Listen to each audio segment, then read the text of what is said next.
பிதாசுதன் பரிசுத்த ஆவியின் பெயராலே ஆமீன். அன்பான சகோதர சகோதரிகளே, இந்த கால வேளையில் நம் யாவரும் ஆண்டவருடைய சமூகத்தில் அவரை துதிக்கவும் போற்றவும் புகழவும் இறைவாக்கை தியானிக்கவும் நாம் அமர்ந்திருக்கின்றோம். ஆகையால் இப்பொழுது நம் யாவரும் கண்களை மூடி ஆண்டவருடைய வல்லமையும் அவருடைய இரக்கமும் அவருடைய தயவும் நம் மத்தியில இருக்க வேண்டும் என்று சொல்லி ஒப்பு கொடுத்து நாம் ஜெபிப்போமாக. உன்னதமானவரே, இந்த கால வேளைக்காக உமக்கு கொடான கொடி நன்றி செலுத்துகிறோம் அப்பா. நீங்க நல்லவர், வல்லவர், கிருபை உள்ளவர், மாட்சிமை நிறைந்தவர், மகிமைக்கு பாத்திரர், தூய ஆவியானவரே, உம்மை நாங்க துதிக்கிறோம் அப்பா. ஆண்டவரே, எங்க இருவர் மூவர் நாமத்திற்குடி செபிப்பார்களோ அந்த இடத்தில் நான் இருப்பேன் என்று வாக்கு கொடுத்து எங்க ஒவ்வொருத்தரையும் பலப்படுத்துகிறவரே, உண்மை நாங்க துதிக்கிறோம் அப்பா. இந்த கால வேளையில் யாரெல்லாம் எங்களோடு சேர்ந்து தொலைக்காட்சி வழியாக இணைந்து இந்த ஜெபத்துல பங்கேற்று கொண்டு இருக்கிறார்களோ நீங்க ஒவ்வொருத்தரையும் ஆசீர்வதிக்கும்படிக்காக நாங்க செபிக்கிறோம் அப்பா. உங்களுடைய தூய ஆவியானவர் தான் அப்பா இவர்கள் இருக்கிற இடத்தில் உங்களுடைய தூய ஆவியானவர் நீ துணையின்றி இவர்களை அப்பா இன்றைக்கு பாடுகிற பாடல்கள், ஜெபிக்கிற ஜெபங்கள், வாசிக்கிற இறைவாக்கு யாவருக்கும் இது பலனை கொடுக்கக்கூடிய இறைவாக்காய் மாற்றி நீங்க ஆசீர்வதிக்கும்படிக்காக ஜெபிக்கிறேன் ஆண்டவரே. அப்பா நீங்க தான் அப்பா எங்கள் மத்தியில் இருந்து துணையின்றி வழி நடத்தும். இது அனைவற்றும் இயேசு கிறிஸ்துவின் நாமத்திலாக ஒப்பு கொடுத்து ஜெபிக்கிறேன் ஜீவனுள்ள நல்ல தகப்பனே. ஆமேன், ஆமேன், ஆமேன். அன்பானவர்களே, இந்த உலகத்தில் நாம் வாழும்போது யாரை நம்புறோமோ இல்லையோ ஆண்டவராக இயேசு கிறிஸ்துவை சார்ந்து நம்பும் போது அவர் எல்லாவற்றையும் செய்து முடிக்க அவர் ஆற்றல் உள்ளவராய் இருக்கின்றார். இந்த உலகத்துல நம்ம பணம் கொடுத்து எல்லாமே வாங்கிடலாம், ஆனா பணம் கொடுத்து கூட வாங்க முடியாத இடத்தில் இருக்கிறவர் நம் இயேசு ஒருவர் தான். ஆகையால் இந்த நேரத்தில் உண்மைதான் நம்பி இருக்கிற அப்பா, உண்மை அன்றி எங்க யாருமே இல்லை இயேசுவே. ஆமேன். அற்புதம் செய்யுங்கப்பா எங்க வாழ்க்கையில, உங்களை தான் நாங்க நம்பி இருக்கிறோம். ஆமேன். இன்றைக்கு எவ்வளவு பல கோடி ரூபாய் கொடுத்து கூட நோய்களை சுகமாக்கணும்னா அது முடியவே முடியல. ஆனால் ஒருவர் நம்மோடு இருந்தால் பணம் தேவையில்லை, எதுவுமே தேவையில்லை, நம்மளுடைய விசுவாசம் போதும். நம் உள்ளத்துல இருக்கிற அந்த வாஞ்ச ஆண்டவர் நம்ம மேல் வைத்திருக்கிற அன்பே போதும். நம்மளை எல்லா தீங்குக்கும் விலக்கி எல்லா நோயிலிருந்து விலக்கி பாதுகாக்க அவர் வல்லவராய் இருக்கின்றார். ஆகையால் பிரியமானவர்களே, இந்த பாடலை பாடி நம் ஆண்டவரை போற்றி புகழ்வோமாக. உம்மைத்தான் நம்பி இருக்கிறேன், உம்மையன்றி யாரும் இல்லையப்பா. உம்மைத்தான் நம்பி இருக்கிறோம், உம்மையன்றி யாரும் இல்லையப்பா. அற்புதம் செய்யுங்கப்பா எங்க வாழ்க்கையில, உம்மைத்தான் நம்பி இருக்கோம் ஏசப்பா. அற்புதம் செய்யுங்கப்பா எங்க வாழ்க்கையில, உம்மைத்தான் நம்பி இருக்கோம் ஏசப்பா. உம்மைத்தான் நம்பி இருக்கிறோம், உம்மையன்றி யாரும் இல்லையப்பா. நீங்க தான் ஏதாவது செய்யணும் என்று எதிர்பார்த்து காத்திருக்கிறோம். நீங்க தான் ஏதாவது செய்யணும் என்று எதிர்பார்த்து காத்திருக்கிறோம். நீ சொன்ன வார்த்தையே பிடித்து கொண்டு, நீ சொன்ன வார்த்தையே பிடித்து கொண்டு உங்க முகத்தையே நோக்கி இருக்கிறோம், உங்க முகத்தையே நோக்கி இருக்கிறோம். அற்புதம் செய்யுங்கப்பா எங்க வாழ்க்கையில, உம்மைத்தான் நம்பி இருக்கோம் ஏசப்பா. அற்புதம் செய்யுங்கப்பா எங்க வாழ்க்கையில, உம்மைத்தான் நம்பி இருக்கோம் ஏசப்பா. உம்மைத்தான் நம்பி இருக்கிறோம், உம்மையன்றி யாரும் இல்லையப்பா. நிந்தையும் அவமானமும் சகித்துக் கொண்டு உங்க செத்த நிழலிலே வந்து நிற்கிறோம். நிந்தையும் அவமானமும் சகித்துக் கொண்டு உங்க சட்ட நிழலிலே வந்து நிற்கிறோம். நிச்சயமாய் செய்வீர் என்று நம்பிக்கையில், நிச்சயமாய் செய்வீர் என்று நம்பிக்கையில் உங்க கருத்தையே நோக்கி இருக்கிறோம். உங்க கருத்தையே நோக்கி இருக்கிறோம். அற்புதம் செய்யுங்கப்பா எங்க வாழ்க்கையில, உம்மை தான் நம்பி இருக்கோ ஏசப்பா. அற்புதம் செய்யுங்கப்பா எங்க வாழ்க்கையில, உம்மை தான் நம்பி இருக்கோ ஏசப்பா. உம்மை தான் நம்பி இருக்கிறோம். உம்மை அன்றி யாரும் இல்லையப்பா. உம்மை தான் நம்பி இருக்கிறோம். உம்மை அன்றி யாரும் இல்லையப்பா. ஆமென். ஹல்லேலூயா. நம்ம யாரை நம்பி இருக்கணும் என்றால் இயேசு ராஜாதி ராஜாவை நம்ம நம்பி இருக்க வேண்டும். ஆமென். நம் வாழ்க்கையில நிந்தையும் அவமானம் சகித்து கொண்டு இருந்தாலும் சரி, ஆண்டவரை நோக்கி பாருங்க. அவர் கருத்தையே நோக்கி பாருங்க. அவர் கொடுத்த வாக்கையே நோக்கி ஜெபிங்க. அப்பொழுது அற்புதங்களை அவர் நிகழச் செய்வார். ஆமென்.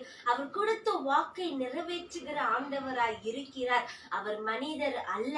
கொடுத்த வாக்கை நிறைவேற்றாம போவதற்கு அவர் உன்னதமான ஆண்டவர். அவர் ஜீவிக்கின்ற ஆண்டவராய் இருக்கின்றார். உங்களோடு சில வசனங்கள் மூலியமாக உங்களோடு பேசி இருக்கிறார் என்றால் அந்த வசனத்தை வைத்து ஜெபிங்க. இயேசுவே, நீர் இந்த வசனத்தில் என்னோடு இப்படி பேசினீரே, எனக்கு செய்யுமப்பா என்று சொல்லி அந்த வசனத்தின் மேல கைகளை வைத்து ஜெபிக்க வேண்டும். அப்பொழுது ஆண்டவர் கொடுத்த வாக்கை அவர் நிறைவேற்ற அவர் வல்லவராய் இருக்கின்றார். ஏனென்றால் நீயும் நானும் துதிக்கிற ஆண்டவர் அவர் மரித்து போன ஆண்டவர் அல்ல, அவர் ஜீவிக்கின்ற ஆண்டவராய் இருக்கின்றார். ஆகையால் வானமும் பூமியும் அது அழிந்து போயிடும், ஆனால் ஆண்டவருடைய இறைவாக்கும் என்றைக்குமே மாறாதது, என்றைக்குமே அழியாதது. ஆகையால் நாம நம்பி இருக்கிற ஒரே ஒரு ஆண்டவர் நம் இயேசு ஒருவராய் தான் இருக்க வேண்டும். அப்ப அவரை நம்பி அவரை சார்ந்து இருக்கிற யாவர் மேலேயும் அவர் அவருடைய கிருபையை கொடுத்து பலனை கொடுத்து அவர் பலப்படுத்த வல்லவராய் இருக்கின்றார். ஆகையால் இப்பொழுது நம் கண்களை மூடி நாம் செபிப்போமாக. ஏனென்றால் நம்மளை பலப்படுத்தக்கூடிய ஒரே ஒரு வழி அது இயேசுடைய வாக்கு மட்டும்தான். ஆகையால் அந்த வாக்கை பெற்றுக்கொள்ள நம் யாவரும் கண்களை மூடி நாம் செபிப்போமாக. நன்றி ஆண்டவரே, நன்றி இயேசுவே, இரக்கம் நிறைந்தவரே, மன துருகிறவரையுமே நாங்க துதிக்கிறோம் அப்பா. நீடிய சாந்தமும் பொறுமையும் அன்பும் நிறைந்தவரே, உமை நாங்க துதிக்கிறோம் அப்பா, துதிக்கிறோம் அப்பா. உமை போற்றுகிறோம், புகழ்கின்றோம், ஆராதிக்கிறோம், உமக்கு நன்றி செலுத்துகிறோம் அப்பா. இந்த கால வேளையில் ஆண்டவரே, இந்த துதி ஆராதனையில நீர் எங்களோடு இருந்து உம்முடைய நாமத்தை போற்றி புகழ்ந்து பாட நீர் கிருபை தந்தீரே, அதற்கு உமக்கு நன்றி செலுத்துகிறோம் அப்பா.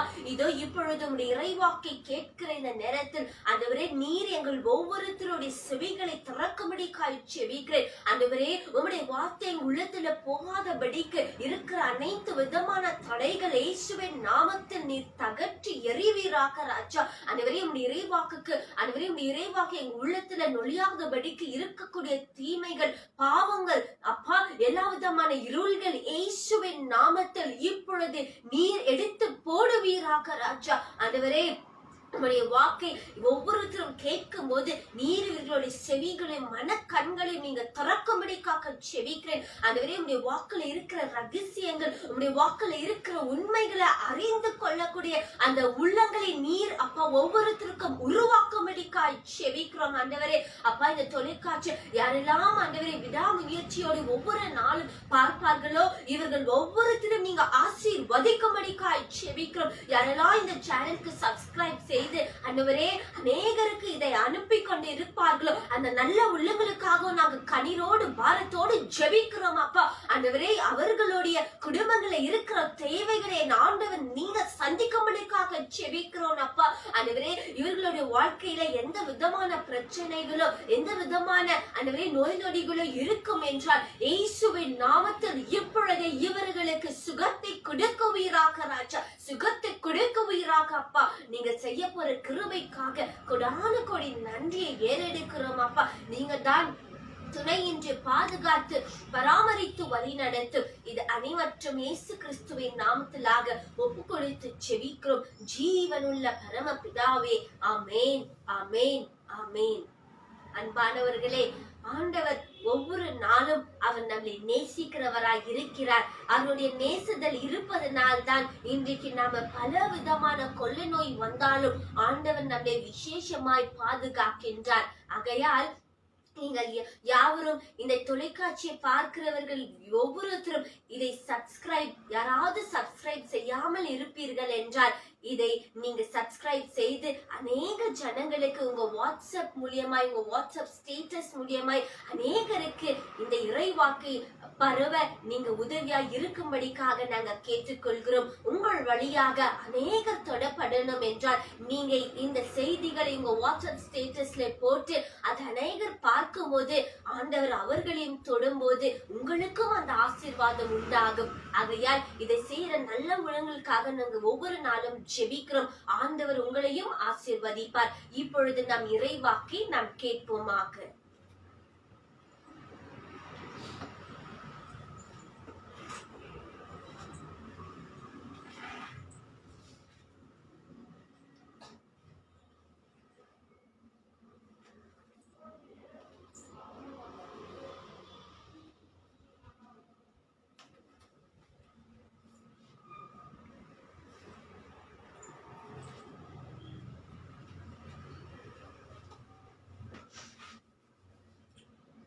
இயேசுவில் பிரியமான சகோதர சகோதரிகளே, ஆண்டவராகிய இயேசுவின் பெயரால் உங்கள் அனைவரையும் இந்த காலை வேளையில் வாழ்த்துகின்றோம்.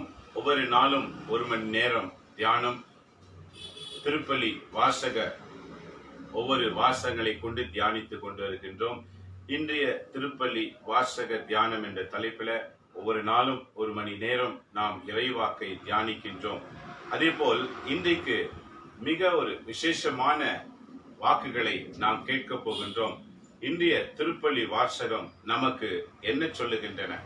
இறைவாக்கை வாசிக்கும் போது இன்றைய முதல் வாசகம் தோபித்து புத்தகத்தில் இருந்து தொடர்ந்து நாம் படித்துக் கொண்டிருக்கின்றோம். 12ஆம் அதிகாரம் இறைவாக்குகள் 1 மற்றும் 5 முதல் 15 பிறகு 20. தோபித்து புத்தகத்துல அதிகாரம் 12 இறைவாக்குகள் 1 தொடர்ந்து 5 முதல் 15 பிறகு 20. இந்த வாக்கியத்தில என்ன எழுதப்பட்டிருக்கிறது? அந்நாளில் திருமணம் ஆன விழா முடிந்ததும் தோபித்து தன் மகன் தோபியாவை அழைத்து, மகனே, உன்னுடன் பயணம் செய்த இளைஞனுக்கு இப்பொழுது சம்பளம் கொடுத்துவிடு என்று சொன்னார். உன்னுடன் பயணம் செய்த இளைஞனுக்கு சம்பளம் கொடுப்பாயாக என்று தோபித்து தன்னுடைய மகனாகிய தோபியாவிடத்துல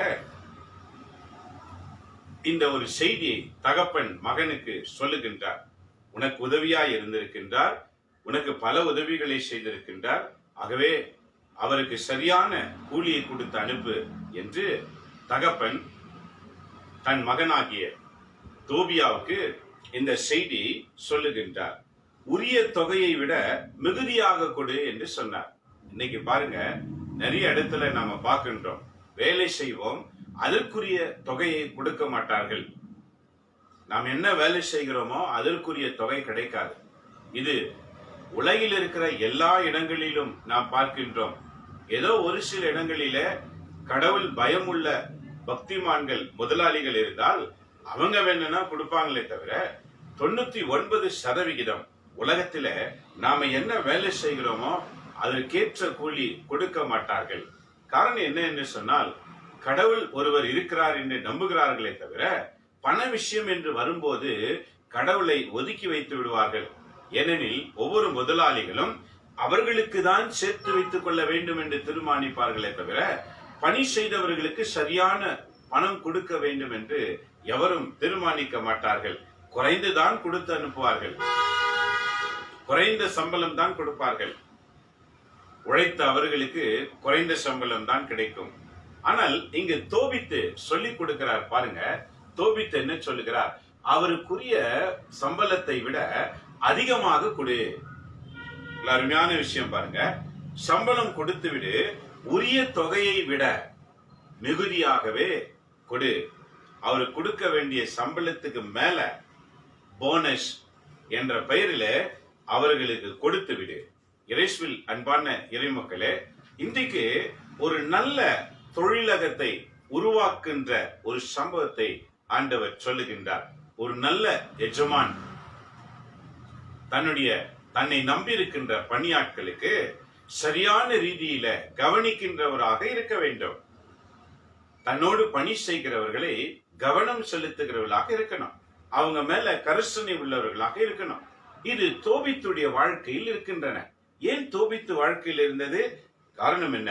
தோபித்து உன்னதமான கடவுளை வழிபடுகிறவர். இந்த தோபித்து கடவுளுடைய வாக்குகளை நிறைவேற்ற வேண்டும் என்று நினைத்தவர். இந்த தோபித்துக்கு கண்ணு போயிருந்தாலும் கவலைப்படாமல் உண்மையிலே நிலைத்திருக்கணும்னு நினைத்து தன் மனைவியும் அவர் உண்மையில் நடத்துகிறார். இப்போது தன் மகனையும் உண்மையில் நடத்துகிறார்.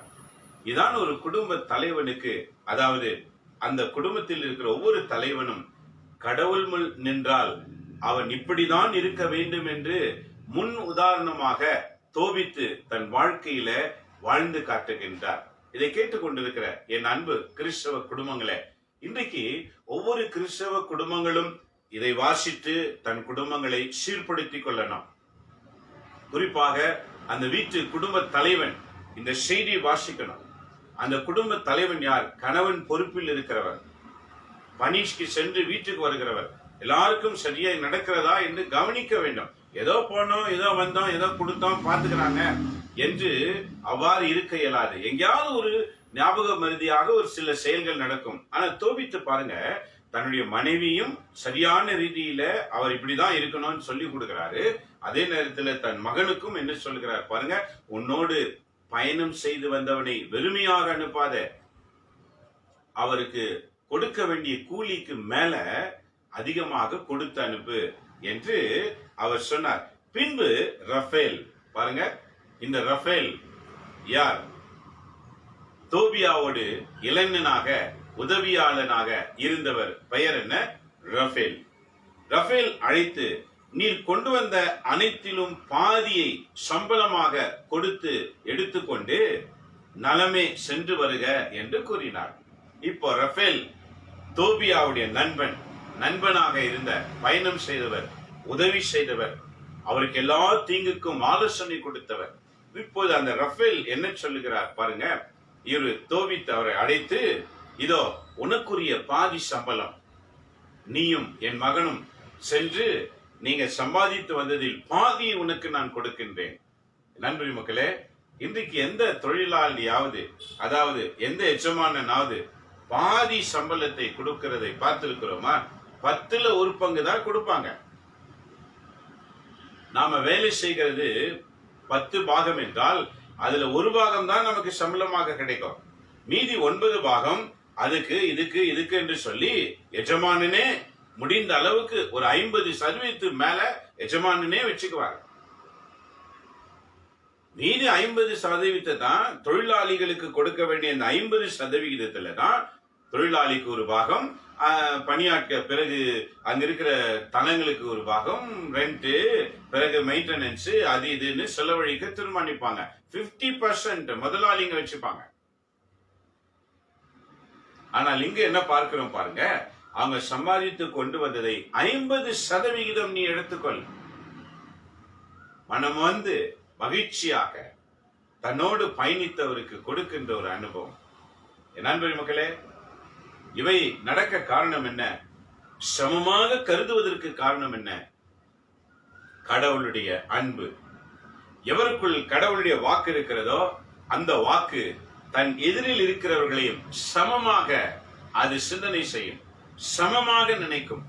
இதான் புதிய ஏற்பாட்டில் ஆண்டவர் நேற்று நற்செய்தியில் சொன்னார், உன்னை நேசிப்பது போல் உனக்கு அடுத்திருப்பவரை நேசிப்பாயாக.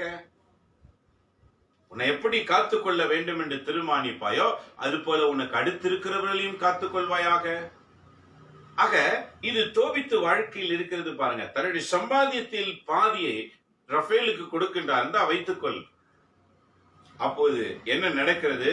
முக்கியமான பகுதி, இந்த பகுதி இன்னைக்கு வாசகத்தை நீங்க பிரிண்ட் பண்ணி வச்சுக்கணும். ரொம்ப முக்கியமான வாசகம் இன்றைக்கு. அப்போது என்ன கூறுகிறார் பாருங்க. அப்போது ரஃபேல் அவர்கள் இருவரையும் தனியாக அழைத்து வந்து பின்வருமாறு கூறினார். தனியாக அழைத்து வந்து என்ன கூறினார்? யார் இருவரையும்? தோபித்தையும் தோபித்து மகனுடைய தோபியாவையும் இருவரையும் அழைத்து அவர் என்ன சொன்னார் பாருங்க. வாசிக்கும் போது, நீங்க கடவுளை புகழுங்கள், அவர் உங்களுக்கு செய்த நன்மைகளை எல்லாம் உயிர் முன்னும் பாருங்க, நன்மைகள் எல்லா உயிர்கள் முன்னும் அறிக்கையிடுங்கள். கடவுள் உங்களுக்கு செய்த எல்லா நன்மைகளையும் உலகில் வாழ்கிற எல்லா உயிர்களுக்கு முன்பாக அறிக்கையிடுங்கள். எல்லா உயிர்கள், ரொம்ப தெளிவா இருக்கு பாருங்க. ரஃபேல் என்ன சொல்றாரு? கடவுளை புகழுங்கள், அவர் உங்களுக்கு செய்த நன்மைகளை எல்லா உயிர்கள் முன்னும் அறிக்கையிடுங்கள். அறிக்கையிடுங்கள், அவரது பெயரை புகழ்ந்து பாடுங்கள். ரஃபேலுக்கு கூலி பாருங்க என்ன சொல்றாரு. ரஃபேல் அவர் கொடுத்த பணத்தை வாங்கிக் கொள்ளவில்லை. மாறாக அவர் என்ன சொல்லுகிறார்? நீங்க கடவுள் உங்களுக்கு செய்த நன்மைகளை எல்லா உயிர்கள் முன்னிலையிலும் அறிக்கையிடுங்கள். என் நண்பரே மக்களே, இன்றைக்கு நாம இது 2வது ஆண்டாக லாக்டவுனில் பயணித்துக் கொண்டிருக்கின்றோம். கடந்த ஆண்டு தொடங்கின லாக்டவுன் இன்னையும் தொடர்ந்து கொண்டுதான் இருக்கிறது. எத்தனையோ பற்றாக்குறைகள், எத்தனையோ பிரச்சனைகள், எத்தனையோ சூழல்கள். இன்னைக்கு 1 ஆண்டு காலமாக, 1.5 ஆண்டு காலமாக இருந்ததெல்லாம் தீர்ந்து போனவர்கள் எத்தனையோ பேர் இருக்கின்றார்கள். இன்னும் தொடர்ந்து கொண்டுதான் இருக்கிறது, முடிவடையவில்லை. இந்த முடிவிலும் சிலர் நாம் மகிழ்ச்சியா இருக்கின்றோம். காரணம் என்ன? கடவுள் செய்கிற நன்மைகள்,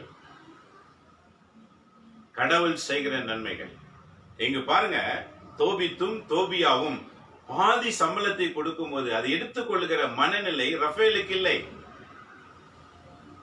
ரஃபேல் அவருடைய உண்மையை கண்டார், ரஃபேல் அவருடைய உழைப்பை கண்டார். ஆகவே அவர் சொல்லுகிறார், உங்களுக்கு கடவுள் செய்த நன்மைகளை புகழுங்கள், அது உலகம் அறிய புகழுங்கள். ஆகவேதான் இந்த ஆன்லைன் வழியாக உங்களையும் நாங்கள் தேற்றிக் கொண்டிருக்கின்றோம். எங்களை காக்கிற இறைவன் உன்னையும் காப்பார், எங்களை நடத்துகிற இறைவன் உங்களையும் நடத்துவார். எங்களோடு இருந்து ஆலோசனை கொடுக்கிறவர் உங்களுக்கும் ஆலோசனை கொடுப்பார். ஏனெனில் எவ்வாறு விவிலிய வாக்கை அதிகமாக ஆழமாய் சிந்தனை செய்கிறோமோ அந்த வாக்குக்கு ஏற்றவாறு வாழ வேண்டும் என்று உள்ளத்திலே தீர்மானிக்கின்றீர்களோ அப்போது ரஃபேல் போன்ற தூதர்கள் உங்களுக்கு வந்து உதவி செய்வார்கள். கடவுள் நிச்சயம் அனுப்புவார். நண்பரே மக்களே, ரஃபேல் எவ்வளவு அழகா பேசுறாரு பாருங்க. அறிக்கையிடுங்கள், அவரது பெயரை புகழ்ந்து பாடுங்கள், மனிதர் அனைவர் முன்னும் கடவுளின் செயல்களை போற்றி புகழ்ந்து அறிக்கையிட தயங்காதீர்கள். ஆண்டவர் செய்த அற்புதத்தை மனிதர்கள் மத்தியில சொல்லுவதற்கு வெட்கப்படாதீர்கள் என்று சொல்லுகின்றார். என் அன்பு இறை மக்களே, கவனத்தில் கொள்ளுங்கள். ஆண்டவர் செய்த நன்மைகளை சொல்லுவதற்கு வெட்கப்படக்கூடாது என்று சொல்லுகிறார்.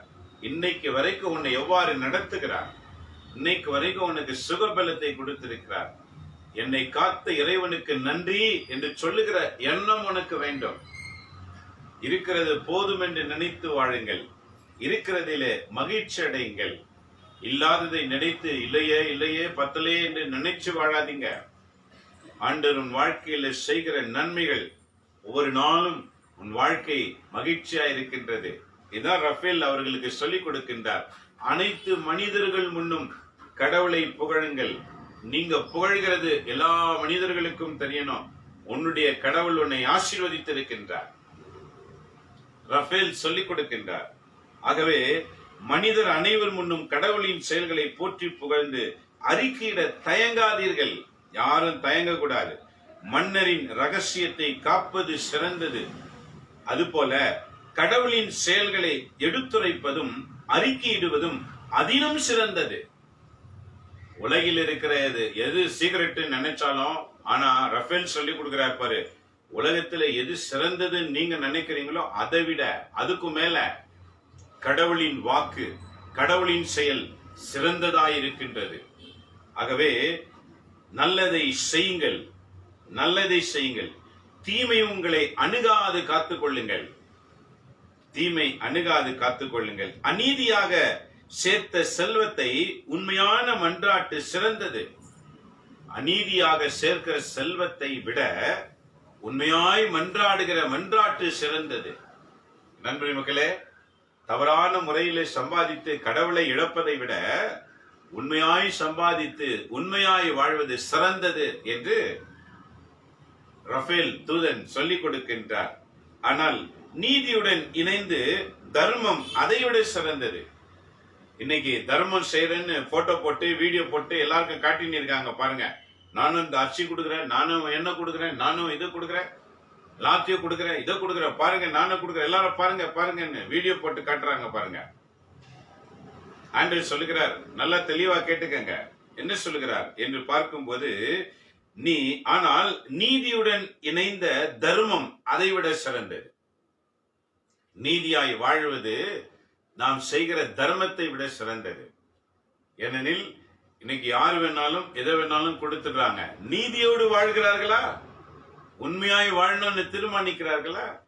நண்பரே மக்களே, நீதியோடும் உண்மையோடும் வாழ்ந்து கொடுக்கிற ஒரு தர்மம் தான் அது சிறந்தது என்று இன்றைக்கு ஆண்டவர் சொல்லிக் கொடுக்கின்றார்.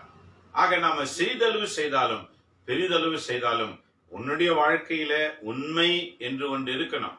பேச்சில உண்மை, வாழ்க்கையில உண்மை, சேவையில உண்மை, இப்படி எல்லாவற்றிலும் உண்மை கலந்த ஒரு வாழ்க்கை தான் அவங்க செய்கிற அந்த சிறு துளி தர்மம் அது போய் விண்ணகத்துக்கு சேரும் என்று சொல்லிக் கொடுக்கிறார்.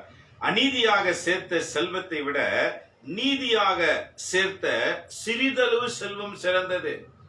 பாருங்க, அநீதியாக சம்பாதிச்சு பெரிய வீடு, பெரிய இடம், பெரிய இது என்று வைத்துக் கொண்டு மற்றவங்க முன்னிலே நானும் பெரியவன் என்று காட்டிக்கொள்வதை விட ஒரு சிறிய வீட்டில, ஒரு சிறிய வாழ்க்கையில, ஒரு சிறிய அனுபவத்தில உண்மையாய் வாழ்வது சிறந்தது. ரஃபேல் தூதன் சொல்லிக் கொடுக்கின்றார். இன்றைய வாசகம் கிறிஸ்தவங்க இத ஒவ்வொரு வார்த்தையும் தியானம் பண்ணணும். அவதான் ஒரு கடவுளுக்குரிய உண்மையான வாழ்க்கை என்னன்னு தெரியும். இன்னைக்கு நிறைய பேர் வித்தியாசமா வாழ்றோம். அது நற்செய்தியில வருகிறது, நாம் தியானிப்போம். ஆக என்ன சொல்லுகிறார் பாருங்க, தொடர்ந்து வாசிக்கும் போது, தர்மம் சாவினின்று காப்பாற்றும், எல்லா பாவத்தினின்றும் அது தூய்மையாக்கும். தர்மம் செய்வோரின் வாழ்வை அது நிறைவுள்ளதாக்கும். பாவமும் அநீதியும் புரிவோர் தங்களுக்கு தாங்களே கொடிய எதிரிகள். பாவம் செய்கிறவங்க, அநீதி செய்கிறவங்க தங்களுக்கு தாங்களே எதிரிகள். அவங்களுக்கு எதிரிக வேற யாருமே கிடையாதான். ஆக இன்றைக்கு நல்லா கவனிச்சுக்கோங்க, நாம பாவத்துக்குரியவங்களா இருப்போம் என்றால், தீமைக்குரியவர்களா இருப்போம் என்றால் நமக்கு நாமே எதிரி என்று சொல்லிக் கொடுக்கிறார். இதை சொல்லிக் கொண்டிருக்கிறவர் யார்? ரஃபேல்.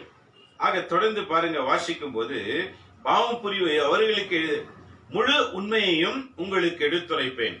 அவர் சொல்லுகிறார் இறுதியாக, முழு உண்மையும் உங்களுக்கு எடுத்துரைப்பேன், எதையும் உங்களிடமிருந்து மறைத்து விட மாட்டேன்.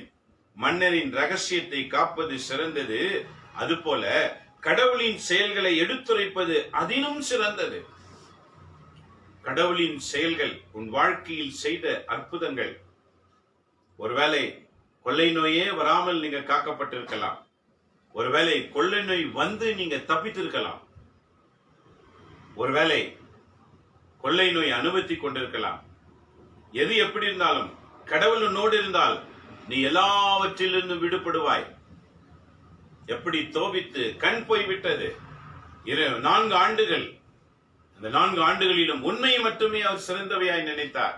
ஆகவே அவருக்கு போன கண் திரும்பவும் ரஃபேல் வழியாக கிடைத்தது. இது போலதான் நம்ம வாழ்க்கையில எதை இழந்து விட்டோம் என்று நினைக்கிறோமோ கவலை கொள்ளக்கூடாது. அந்த இழப்புக்கு பதிலாக ஆண்டவர் 2 மடங்கு உனக்கு ஆசீர் வைத்திருப்பார். யாக்கோபு 1:12 வாசித்து பாருங்கள். சோதனை சகிக்கிற மனிதன் பேர் பெற்றவன், அந்த சோதனையில் உண்மை உள்ளவன் என்று கண்ட பின்பு இறைவன் அவனுக்கென்று வைத்த வெற்றி வாகையை கொடுப்பதற்கு தயாராக இருக்கின்றார். ஆக நம்ம வாழ்க்கையில சோதனைகள் வரும்போது சகித்துக் கொள்கிற மனப்பான்மைக்காக செபிக்கணும். ஏனெனில் அந்த சோதனைக்கு பிறகு உனக்கு 2 மடங்கான வெற்றி வாகை, வாகை என்றால் த கிரவுன், ஆங்கிலத்தில் படிக்கும் போது the crown will be ready. உனக்காக ஒரு crown ஆண்டவர் வச்சிருப்பாராம். அந்த crown எப்படி யாருக்கு கிடைக்கும்? யாரு crown போடுவாங்க? ராஜாக்கள், ராணிகள் தான் தலையில crown போடுவாங்க. இது போலதான் உன்னை ஆண்டவர் உயர்த்துவேன் என்று சொல்லுகின்றார். செழுமையிலும் wealthy and healthy together the God will bless you. பாருங்க, உன்னை செல்வத்திலும் சுகத்திலும் உயர்த்த காத்து கொண்டிருக்கின்றார். எப்போது? நம் வாழ்வில் வருகிற சோதனைகளை பொறுமையோடு பயணிக்கும் போது. தோபித்து பொறுமையோடு பயணித்தார். தன்னுடைய மகன் தோபியாவுக்கும் அதை சொல்லிக் கொடுத்தார். அவனும் அதை பொறுமையோடு கடைபிடித்தான். ஆகவே ரஃபேல் என்கிற வானதூதர் அவருக்கு உதவி செய்ய வந்தார். ஆகவே தொடர்ச்சி என்ன சொல்லுகிறது பாருங்க. கடவுள் உங்களுக்கு செய்த செயல்களை நீங்கள் சிறிதும் யோசிக்காமல் அனைவருக்கும் சொல்லுங்க என்று முன்பே உங்களுக்கு சொல்லியிருக்கிறேன். நீரும் சாராவும் மன்றாடிய போது நான் தான் உங்கள் வேண்டுதல்களை எடுத்து சென்று ஆண்டவரின் மாட்சிமிகு திருமுன் ஒப்படைத்தேன். ரஃபேல் தூதர் சொல்லுகிறார் பாருங்க, சாராவும் நீயும் ஜெபிக்கிற வேளையில அந்த ஜெபத்தை கொண்டு போய் உன்னதமான கடவுளிடத்துல நிறுத்தினதும் நான் தான். இறந்தோரை நீ புதைத்து வந்த போதும் நான் அவ்வாறே செய்தேன். இறந்தோரை நீ புதைத்து வந்த போதும் செய்தேன். நீர் உணவு அருந்துவதை விட்டு எழுந்து வெளியே சென்று இறந்தோரை அடக்கம் செய்ய தயங்காத போது நானே உம்மை சோதிக்க அனுப்பிவிட்டேன். அதே போல் உமக்கும் உன் மருமகள் சாராவுக்கும் நலம் அருளும் கடவுள் என்னை அனுப்பினார். பாருங்க, ரஃபேல் இப்போது தன்னுடைய உண்மையான விஷயத்தை சொல்லுகின்றார். தான் யார் என்று அறிக்கையிடுகிறார். உனக்கும் உன் மருமகள் சாராவுக்கும் நலம் அளிப்பதற்காக. உனக்கு நான் யாரு? தோபித்துக்கு. சாரா அவருடைய மருமகளுக்கு நலன் அளிப்பதாக. இவன் ரெண்டு பேருக்கு என்ன பிரச்சனை? தோபித்து ஒரு உண்மையான நம்பிக்கைக்குரியவர். அவர் வெளியிலே பார்க்கும்போது கண் இழந்து போய்விட்டார். அவர் கடவுளோடு ஜெபிக்கிற வேளையில ரஃபேல் என்ற தூதன் கடவுள் முன் நிற்கிறவர் ஒரு சாதாரண ஒரு இளைஞனாக பூமிக்கு இறங்கி வந்து உதவி செய்கின்றார். சாராவுக்கு என்ன பிரச்சனை? சாராவுக்கு என்ன திருமணம் செய்தாலும் அவர்கள் கூடி வாழ முடியாது. அவளை ஒரு பெரிய பிசாசு பிடித்திருந்தது. ஆக தோபியா ஜெபத்தின் வழியாக, தோபியாவுக்கு ரஃபேல் தூதன் கூட இருந்து ஜெபத்தின் வழியாக அவளை விட்டு அந்த பிசாசு ஓடினது. சாரா வாழ்க்கை புதுசாய் மலர்ந்தது. இதே போலதான் ரஃபேல் சொல்லுகின்றார், இதெல்லாம் நாம கூட இருந்து செய்யும்படி உன்னதமான கடவுள் என்னை அனுப்பினார். ஆகவே அவர் என்ன சொல்லுகிறார் பாருங்க, என்னை அனுப்பினார். நான் ரஃபேல், ஆண்டவருடைய மாட்சிமிகு திருமுன் பணிபுரியும் 7 தூதர்களில் ஒருவர். விண்ணக ராஜ்யத்தில பிரதான தூதர்கள் 7 பேர் இருக்கின்றார்கள். அதில் ஒருவரை நமக்கு நன்றாக தெரியும். அவர்தான் கப்ரியேல். கேப்ரியேல் என்றால் எல்லாருக்கும் தெரியும் நல்லா. ஏனெனில் தூய கன்னிமரியாளுக்கு மங்கள வார்த்தை சொல்லும்படி அங்கிருந்து இறங்கி வந்தவர். உலகத்திலேயே தூதர்களுடைய எந்த பெயர்கள் தெரியாவிட்டாலும் கப்ரியேல் என்ற பெயர் எல்லாருக்கும் தெரியும். ஆகவே 7 பிரதான தூதர்களில் ஒருவர் ரஃபேல். இந்த ரஃபேல் என்ன சொல்லுகிறார் பாருங்க, ஆண்டவருடைய மாட்சிமிகு திருமுன் பணிபுரியும் 7 வானதூதர்களில் ஒருவர். இப்போது உலகில் இருக்கும் பொழுதே ஆண்டவரை போற்றுங்கள், கடவுளது புகழை அறிக்கையிடுங்கள். உலகில் இருக்கும் போதே, ஒவ்வொருவரும் பூமியில உயிரோடு இருக்கும் போதே கடவுளை போற்றுங்கள். இன்னைக்கு நம்ம வாழ்க்கையில செய்ய வேண்டிய பணி பாருங்க, இன்றைய வாசகம் சொல்லிக் கொடுக்கிறது. உன் வாயில உலகில உயிரோடு இருக்கிற நாள் மட்டும் கடவுளை போற்றுவதற்கு கற்றுக்கொள்ள வேண்டும். கடவுளை போற்றுகிறோமா? ஆலயத்துக்கு சென்றால் யாரோடெல்லாம் பேசுகின்றோம்? எவ்வளவு நேரங்கள் பேசுகின்றோம்? கடவுளோடு, ஆண்டவர் இயேசுவோடு எவ்வளவு நேரம் பேசுறீங்க? கணக்கு போட்டு பாருங்க. இன்றைக்கு ரஃபேல் தூதன் வழியாக ஆண்டவர் சொல்லிக் கொடுக்கின்றார், பூமியில இருக்கும் போதே, நாம் பூமியிலே மனிதர்களாய் இருக்கும் போதே கடவுளை போற்ற வேண்டும். போற்றுங்கள், கடவுளது புகழை அறிக்கையிடுங்கள். இதோ நான் என்னை அனுப்பியவரிடமே திரும்புகின்றேன். உங்களுக்கு நிகழ்ந்த இவற்றையெல்லாம் எழுதி வையுங்கள். பின்னர் விண்ணகம் அவர் நோக்கி சென்று விட்டார். அன்றைக்கு ரஃபேல் தூதன் தோபியாவுக்கு சொன்னதை எழுதி வையுங்கள் என்று தெரியுமா? எழுதி வைத்ததினால்தான் இன்றைக்கு நீயும் நானும் இதை படித்து உலகில் நடந்த ஒரு சம்பவத்தை தெரிந்து கொள்ளுகின்றோம். என் நண்பரி மக்களே, இன்றைய முதல் வாசகம் எவ்வாறு அமைக்கப்பட்டிருக்கிறது பாருங்க. யாரெல்லாம் கடவுளின் வாக்குக்கு ஏற்றவாறு வாழ்கின்றார்களோ அவர்கள் வாழ்க்கையில் வருகிற துன்பங்களை சகித்துக் கொள்ளாமல் பயணிக்கும் போது அந்த கடவுள் நமக்கு துணையாக ஒருவரை பூமிக்கு அனுப்புகின்றார். நம்முடைய துன்பம் விலகும் வரை அவர் நம்மோடு இருப்பார். நம்முடைய பிரச்சனை விலகும்படி நம்மோடு இருப்பார். எவரெல்லாம் அந்த கடவுளை புகழ்வார்களோ, எவரெல்லாம் அந்த கடவுளை வாழ்த்துவார்களோ அவர்கள் அனைவரும் கடவுளால் காக்கப்படுவார்கள் என்று இன்றைய முதல் வாசகம் மிக அருமையாக சொல்லுகின்றன. எவ்வாறு ரஃபேல் சொல்லுகிறார் பாருங்க. உங்க ஜெபத்தை நான் கொண்டு போய் அவர் திருமுன் வைத்தேன். நீங்க செய்த ஒவ்வொரு நிகழ்ச்சிகளையும் நான் கொண்டு போய் அவர் திருமுன் வைத்தேன். ஏனெனில் அவர் என்னை உங்களோடு இருக்கவே அனுப்பினார். இதே போலதான் இன்றைக்கு புதிய ஏற்பாட்டு காலத்துல பரிசுத்த ஆவியானவர் அனுப்பியிருக்கின்றார். நீங்க பரிசுத்த ஆவியானவரின் உதவி பெற்றுக்கொண்டால் நாம ஜெபிக்கிற ஒவ்வொரு ஜெபத்தையும் அவர் கடவுளிடத்துல கொண்டு போவார். நம்முடைய செயல்கள் எல்லாம் அவரை மாற்றுவார். நம்ம நினைக்கிறதை நம்மோடு இருந்து செய்ய காத்து கொண்டிருக்கின்றார். எப்படி ரஃபேல் கடவுள் முன் இருக்கிறவர் என்று தெரியாம தோபியாவும் தோபித்தும் அவருக்கு சம்பளம் கொடுக்க தீர்மானித்தார்கள். ஆனால் அவரோ என்ன சொன்னார்? அதை நீங்களே வைத்துக் கொள்ளுங்கள். பூமியில உயிரோடு இருக்கிற நாள் மட்டும் கடவுளை மட்டுமே புகழ கற்றுக்கொள்ளுங்கள். உங்க வாய் நின்று ஒரு புகழ்ச்சி வருகிறது என்றால், போற்றுதல் வருகிறது என்றால், அது உன்னையும் என்னையும் படைத்த கடவுளுடைய நாமத்திற்கு மட்டும்தான் என்று சொல்லுகின்றது. வேற எந்த பெயரையும் நான் புகழ்ச்சிக்குள்ளாக போற்றினால் கடவுளுடைய தூதன் என்ற தூய ஆவியானவர் உனக்கு துணை செய்ய மாட்டார். உன்னுடைய வாயில கடவுளை போற்றுகிற புகழ்ச்சி மட்டுமே இருக்கணும். அப்போதுதான் உனக்கு உதவி செய்யும்படி உன்னதமான கடவுள் தன்னுடைய தூதர்களை அனுப்பி வைப்பார். அவர்கள் நம்மோடு கூட நம்ம வாழ்க்கையிலே பயணம் செய்வார்கள். என் நண்பரி மக்களே, இன்றைக்கு இந்த முதல் வாசகம் எவ்வளவு சிறப்பாக நம்மை தயார்படுத்துகின்றது. தோபித்து போல நாமும் கடவுளை வழிபடணும். அந்த கடவுளின் பெயர் என்ன? இருந்தவர், இருக்கிறவர், வரவிருக்கிறவர். இருந்தவரும் இருக்கின்றவரும் வரப்போகிறவருமான எல்லாம் வல்ல இறைவன். அவர் பெயர் 3 விதங்களில் உலகில் வெளிப்பட்டது. தொடக்கத்திலே தேவன் என்றும், கடவுள் என்றும், இறைவன் என்றும், யெகோவா என்றும் அவர் அழைக்கப்படுகின்றார். மத்தியில இயேசு என்றும், இமானுவேல் என்றும், மீட்பர் என்றும், இரட்சகர் என்றும் அறிக்கையிடப்படுகின்றார். இன்றைக்கு துணையாளர் என்றும், தூயாவி என்றும், நம்மை தேற்றவாளன் என்றும் அறிக்கையிடப்படுகின்றார். இவையெல்லாம் ஒருவரையே குறிக்கின்றன. ஆக உன்னுடைய வாழ்க்கையில, நம்ம வாழ்க்கையில தந்தை, மகன், தூய ஆவியானுடைய செயல்பாடுகளை பைபிளை படித்து கற்றுக்கொள்ள வேண்டும். நாம் விவிலியத்தை படிக்கவில்லை என்றால் நமக்கு இந்த ரகசியங்கள் தெரியாது. ஆக ஒவ்வொரு நாளும் இறைவாக்குகளை படிக்கணும், தெரிஞ்சுக்கணும்.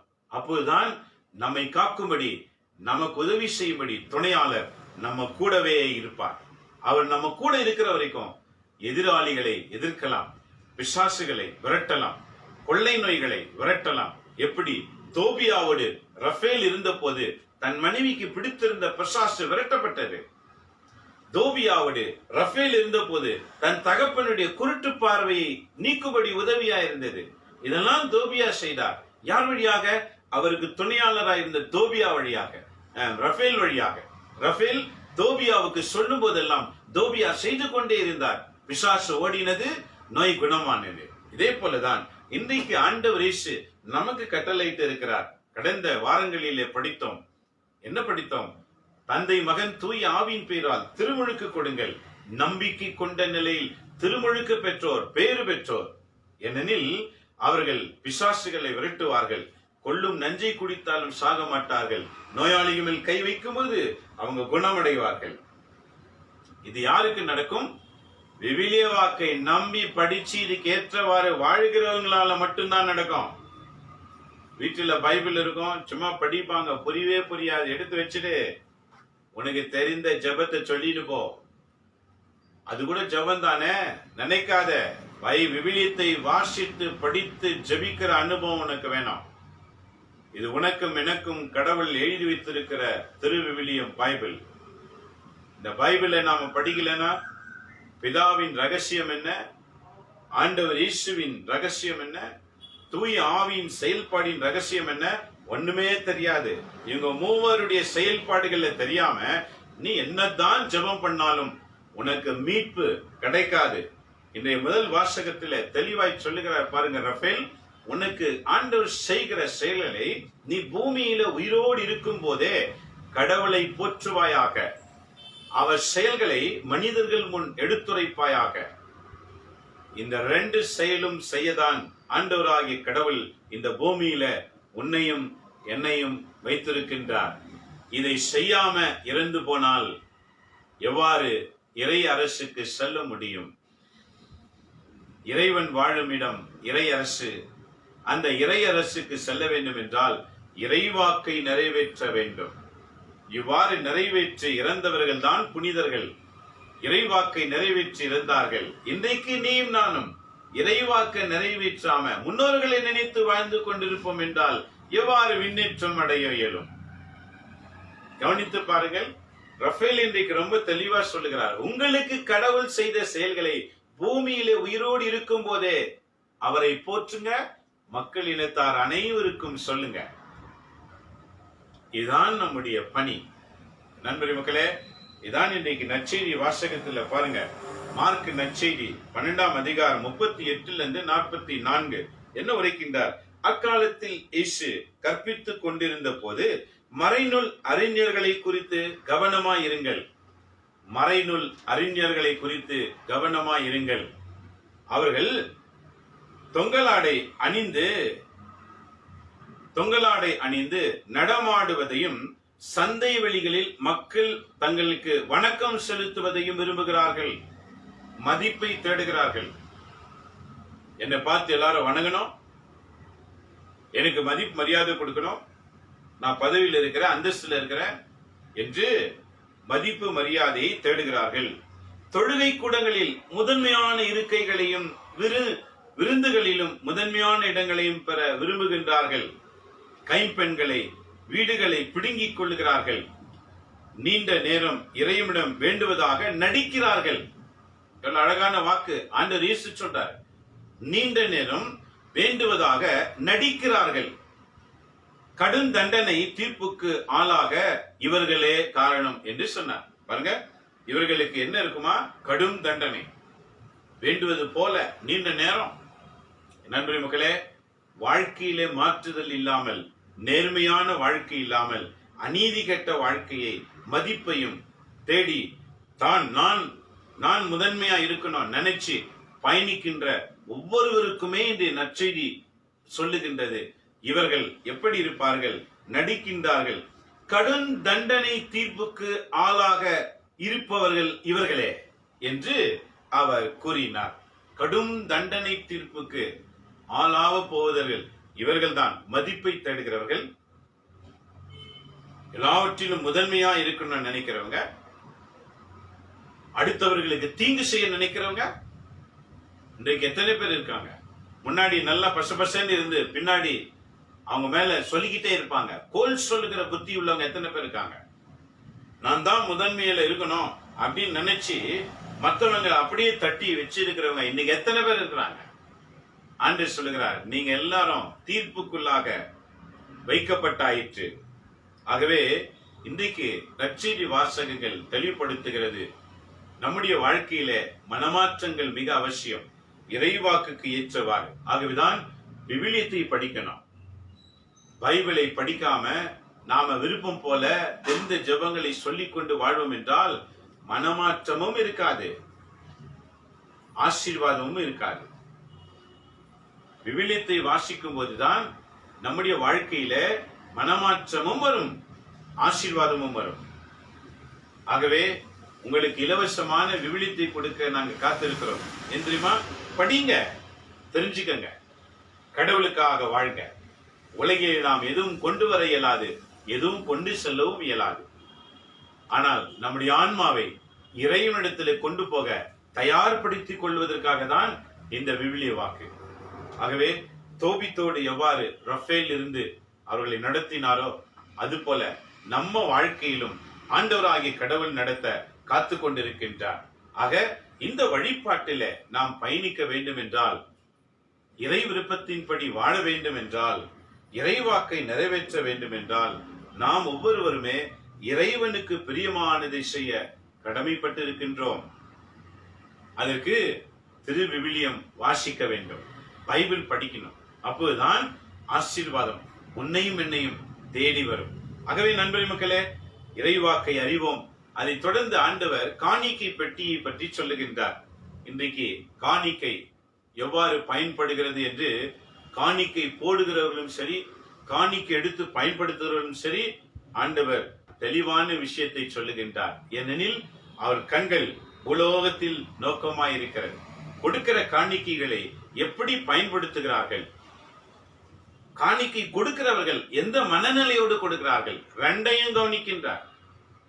கொடுக்கிறவர்களையும் கவனிக்கின்றார், அதை பெற்றுக்கொள்கிறவர்களையும் கவனிக்கின்றார். ஆக இருவருக்குமே சமமானதை அவர் வழங்க காத்திருக்கின்றார். ஒருவேளை பெற்றுக்கொண்டவர்கள் அதை தவறாக சுயத்துக்காக தனக்காக பயன்படுத்தினால் விசாரணைக்கு கடந்து வரும். அது பொதுவாக பயன்படுத்தினால் புனித அந்தோனியார் வந்த காணிக்கைகள்லாம் கொண்டு போய் மக்களுக்காக கொடுத்துருவார். இந்த மாதிரி இவர் செய்யறாருன்னு அவரை போட்டு கொடுக்கறதுக்கு சக குருக்கள் இருந்தாங்க. ஒரு முறை அவரை பற்றி சொல்லிட்டாங்க, வர காணிக்கை எல்லாம் இவர் எல்லாம் எடுத்துட்டு போறாருன்னு. அவர் என்ன அவங்க வீட்டுக்கு எடுத்துட்டு போற மாதிரி. ஏனெனில் புனித அந்தோனியார் திருப்பலி நிறைவேற்றிவிட்ட பிறகு காணிக்கைகள் வரும், அதை எப்போது மக்களுக்கு கொண்டு போகலாம் என்று அவர் எண்ணத்தில் இருப்பார். வெளியில மக்கள் காத்து கொண்டிருப்பாங்க, அந்தோனி சாமி எப்போ வருவாரு, இவர் அவங்க காத்துட்டு இருப்பாங்களேன்னு இவருக்குள்ளே வேகமாய் டிஃபன் கூட பண்ணாம ஓடுவார்.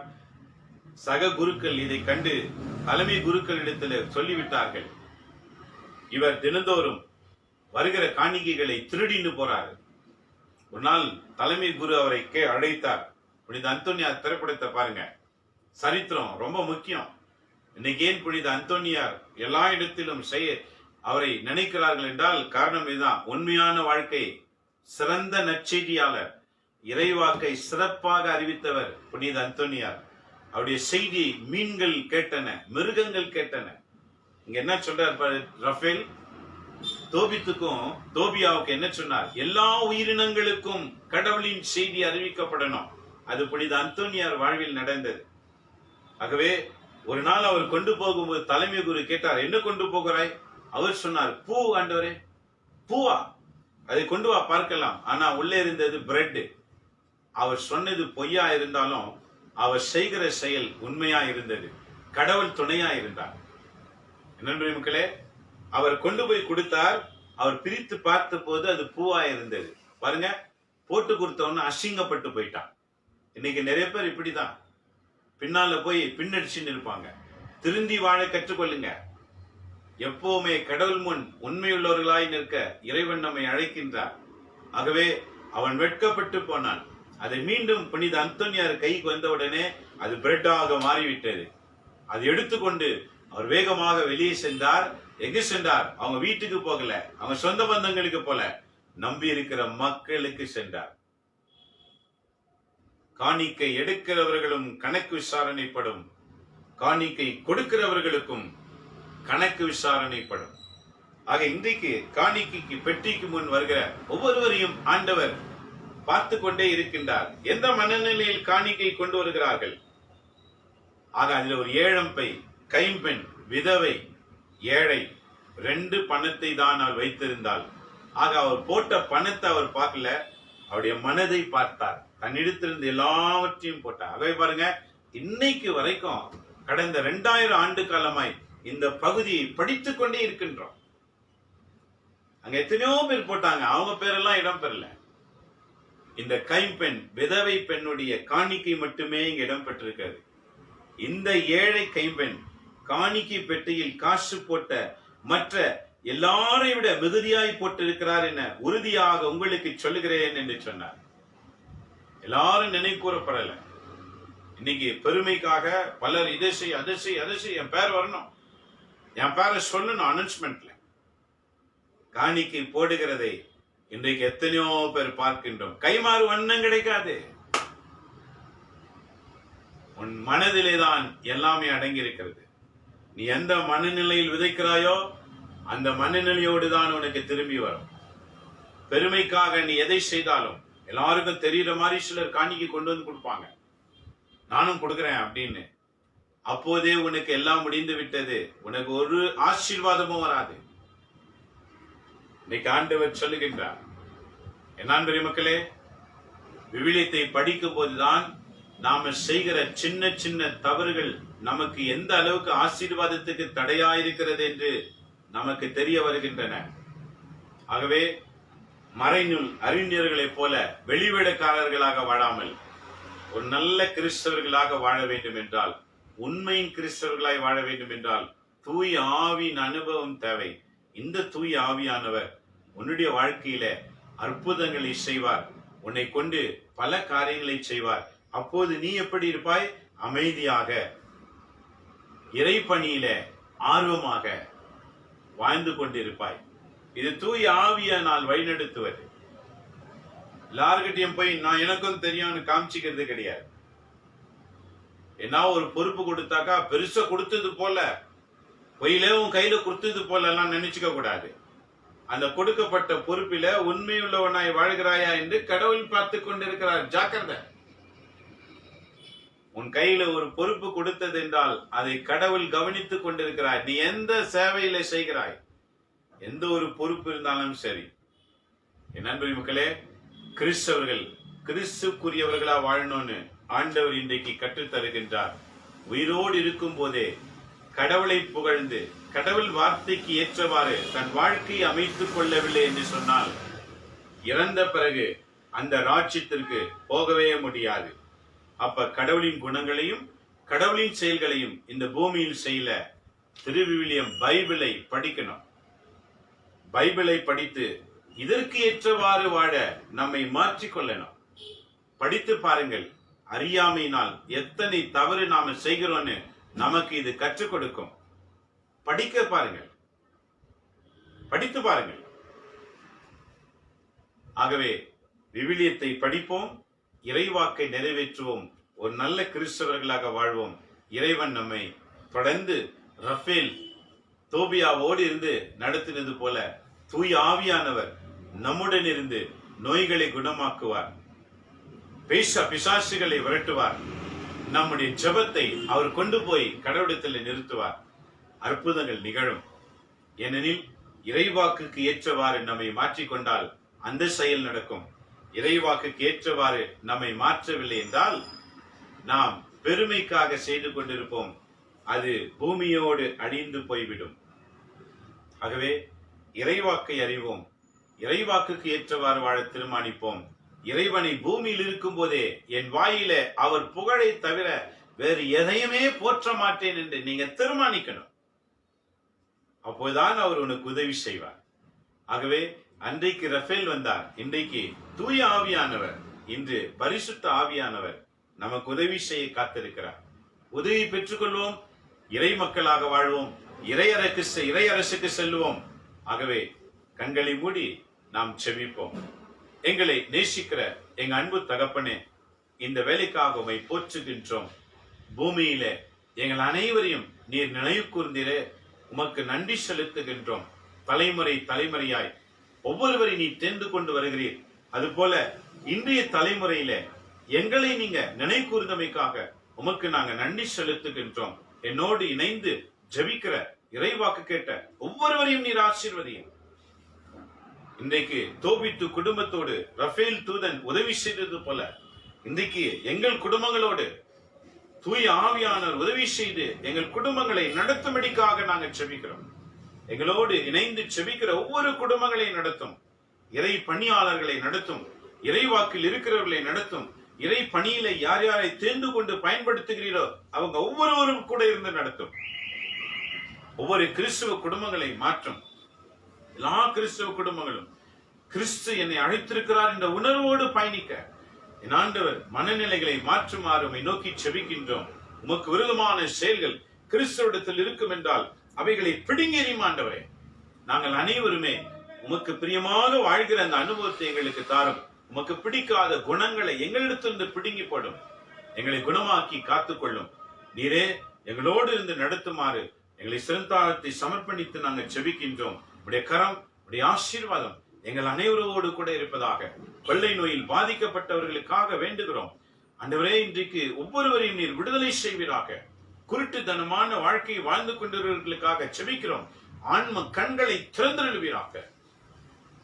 என் ஆண்டவர் நீத்தாமே ஓரோடு கூட இந்த காக்குமாறு செபிக்கிறோம். உலகில் இருக்கிற அனைத்து தலைவர்களுக்காக, president, prime minister, MPs, chief minister, MLAs, corporators, சமூக சேவர்கள், இவர்கள் அனைவரும் பாதத்தில் ஒப்பு கொடுக்கின்றோம். அனைவரையும் ஆசீர்வதிப்பீராக. அனைவர் மேலும் இரக்கம் வைத்து நற்செயலை புரிகின்றவர்களாக நல்குணத்தை கொடுத்து மக்களை காக்கிற ஆசிரியனால் ஒவ்வொருவரையும் நிரப்புவீராக. போலீஸ்க்காக, ஏர்போர்ஸ், நேவிக்காக செபிக்கிற ஆண்டவரே. கமாண்டர்ஸ்க்காக, மிலிட்டரிக்காக, பார்டர் செக்யூரிட்டிக்காக செபிக்கிற ஆண்டவரே. உங்களுடைய கரம் அனைவரையும் ஆசீர்வதிப்பதாக. லாயர்ஸ்க்காக, டாக்டர்ஸ்க்காக செபிக்கிறோம். ஆசீர்வதியும். நர்ஸுக்காக எத்தனையோ மருத்துவர்கள், டாக்டர்கள் இந்த கொள்ளை நோயில் மருத்துவர்கள் பார்க்கிற வேலையில இறந்திருக்கிறதை நாங்கள் பார்க்கிறோம் ஆண்டவரே. நீதாமே ஒவ்வொரு மருத்துவர்களையும் ஆசீர்வதியும். அவர்களை கொண்டு பல நோயாளிகளை குணமாக்கும். ஆண்டவர் நீங்க காத்துக்கொள்வீராக. கொள்ளை நோயில் சிக்குண்டவர்களை ஆண்டவர் நீத்தாமே ஆசீர்வதித்து குணமாக்குமாறு ஜெபிக்கின்றோம். நீர் காத்துக்கொள்ளும். தோபியா கண்ணு பார்வை கொடுத்து குணமாக்கினது போல இன்றைக்கு அநேகர் கொள்ளை நோயினால் பாதிக்கப்பட்ட ஒவ்வொருவருக்காக நாங்கள் ஜெபிக்கிறோம். அவர்களை நீங்க ஆசீர்வதியும். எங்க ஜெபம் இப்படி ராஜ்யத்திற்கு கடந்து வருவதாக. ஆசீர்வதிங்க ஆண்டவரே.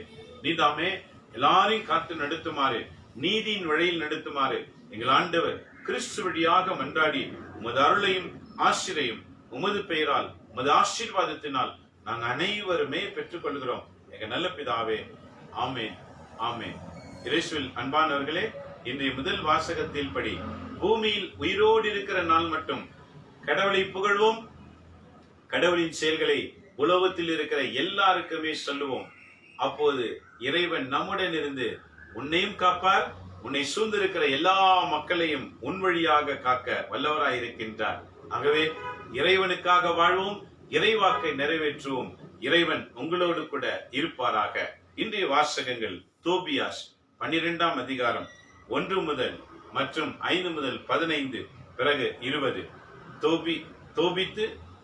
Tobit chapter 12 verse 1 and 5 to 15 again 20.